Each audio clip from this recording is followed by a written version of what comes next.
Shalom, salam, damai sejahtera dalam kasih Tuhan. Jumpa kembali di RHI, Renungan Hari Ini. RHI, Renungan Hari Ini bersama saya Pendeta Lukas Eko Sukoco dari Padepokan Diakonia Mitra Kinasih GKJ Purworejo. Saudara, kemarin kita sudah membahas tentang hidup beriman di tengah badai kehidupan. Kemarin kita menemukan satu tips yang penting, yaitu tenang dan tetap memiliki iman. Kita akan meneruskan untuk bagian yang kedua, hidup beriman di tengah badai kehidupan. Saudara, hidup sebagai orang beriman tidak berarti enak kepenak, nyaman tanpa masalah. Tidak. Hidup sebagai orang beriman di dalam Yesus tidak berarti lalu nggak ada problem. Keuangan beres, keluarga oke. Saudara tahu, justru sebagai orang beriman kita harus taat kepada Allah di tengah tantangan kehidupan. Dan disinilah kita teruji apakah kita orang beriman atau sekedar beragama. Dan kita tahu agama tidak menyelamatkan, tapi Tuhan di dalam Mesias Yesus Kristus. Saudara, besar harapku perenungan ini akan menjadikan kekuatan kita. Dan mari kita kembali untuk merenungkan dari Injil Markus pasal 4. Saudara, kita masih akan mencermati Injil Markus pasal 4 ayat 35-41. Tapi bacaan hari ini saya persempit, kita hanya akan membaca ayat 36 sampai 39. Markus 4, 36 sampai dengan 39. Yang demikian sabdanya. Mereka meninggalkan orang banyak itu, lalu bertolak dan membawa Yesus beserta dengan mereka dalam perahu di mana Yesus telah duduk, dan perahu-perahu lain juga menyertai dia. Lalu mengamuklah tofan yang sangat dahsyat, dan ombak menyembur masuk ke dalam perahu, sehingga perahu itu mulai penuh dengan air. Pada waktu itu Yesus sedang tidur di buritan di sebuah tilam. Maka murid-muridnya membangunkan dia dan berkata kepadanya, "Guru, engkau tidak peduli kalau kita binasa." Ia pun bangun, menghardik angin itu dan berkata kepada danau itu, "Diam, tenanglah." Lalu angin itu reda dan danau itu menjadi teduh sekali. Demikian Markus 4 ayat 36 sampai dengan 39. Pecinta RHI yang diberkati Tuhan. Dari bacaan yang sama, Markus 4. Hari ini kita menemukan satu poin lagi. Bukan sekedar tenang dan percaya, tapi poin yang penting pada ayat 39 adalah ketika menghadapi badai kehidupan, fokuslah pada Yesus. Ketika menghadapi badai kehidupan, fokuslah pada Yesus. Saudara, biasanya begini, mungkin kita juga sama.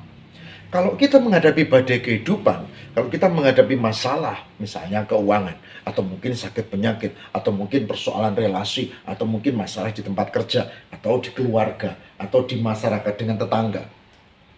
Biasanya kita fokus pada masalah. Fokus pada masalah.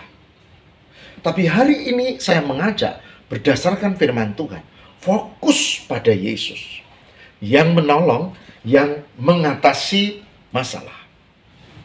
Itu saudara. Mari kita lihat, begitu ombaknya tinggi karena tofan badai, dan air masuk.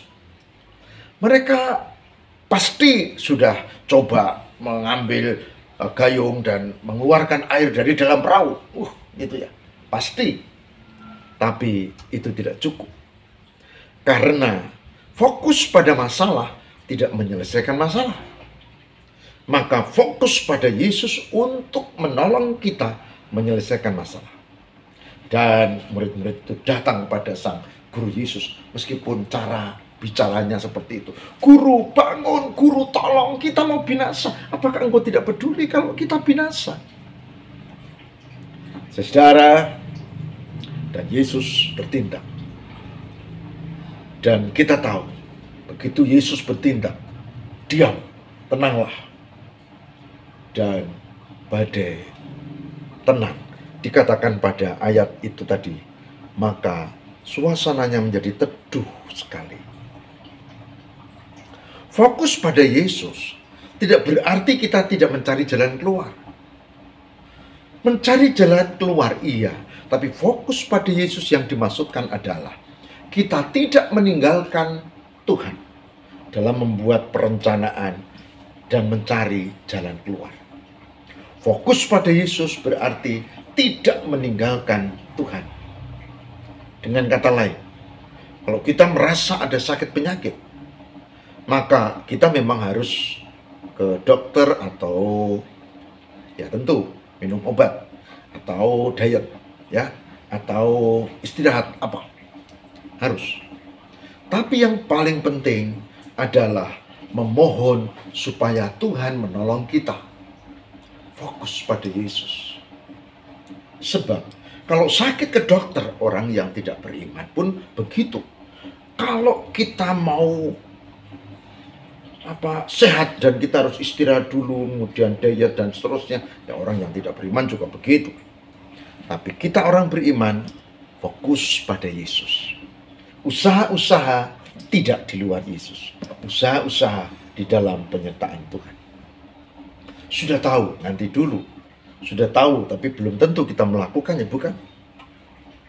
Saudara, ketika saya mendengar cucu saya panas, sakit gitu, maka pertama-tama muncul, oke, kena pandemi.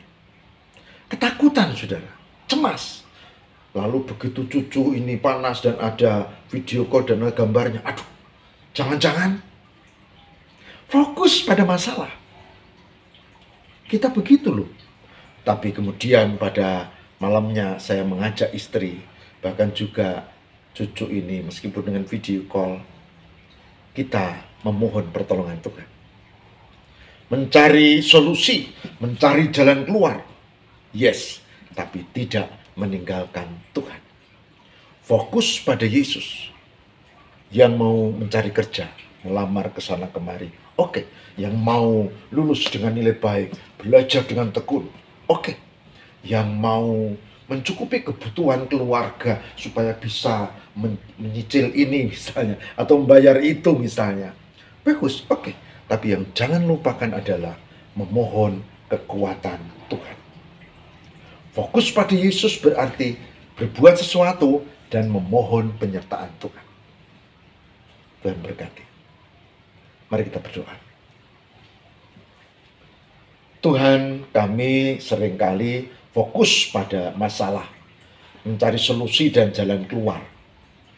Yang menjadi problem adalah kadang itu saja yang kami lakukan, malah kami lalu melupakan Yesus.